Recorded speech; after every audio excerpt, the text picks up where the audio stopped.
SMT Nation, we back. Nation, we've got a bit of an update at T-Mobile with their TFiber service.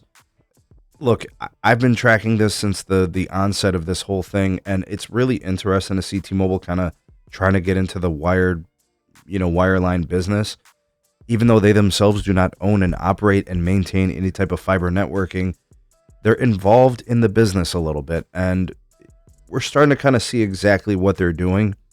Let's discuss that here in today's video as we have an update where you can find TFiber. All right, more markets, and I think we can expect some more too. All right, so the placeholder article from Dano, this is actually dated from like November of last year. We'll just build on this as a concept here for today's video.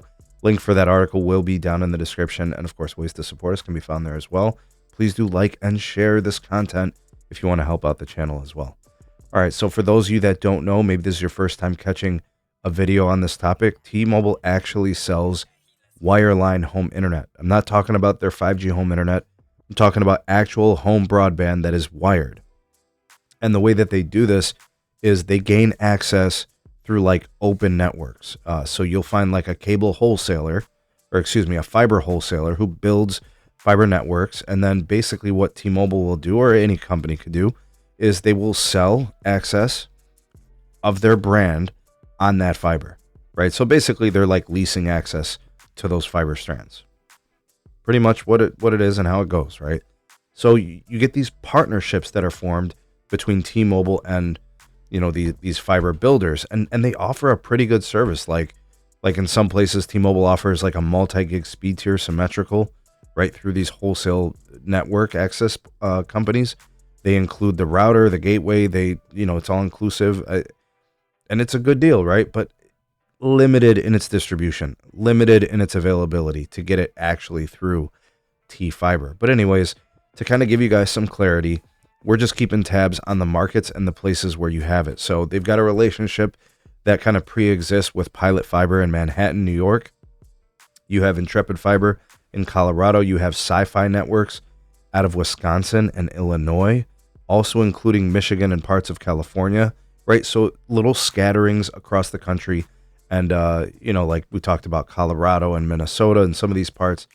It's really interesting to see how the relationships that they have with these companies, and as those companies build more fiber in more places, because of that pre-existing relationship, T-Mobile can be in play. So we have to make sure that we frame this properly. As these companies build these open access networks and wholesale access to the fiber, T-Mobile becomes involved. It's going to be a very slow process. I mentioned in a previous video, the way that this is going to work for T-Mobile in all likelihood is like every quarter, you're going to hear about a couple of markets added, because T-Mobile's not building the fiber themselves. Literally wherever these companies go and wherever they can build, T-Mobile, I think, becomes a name to know for that access. And who knows, maybe there will be more relationships. That's kind of what I anticipate. But there's not going to come a time where T-Mobile is going to be building fiber. It's going to be along the lines of this open access networking platform with these partnerships and these agreements in place. It just seems to make sense. They've always talked about capital light, and that's their approach. They don't want to be the owners of fiber. That's become pretty clear, but they don't mind playing ball this way.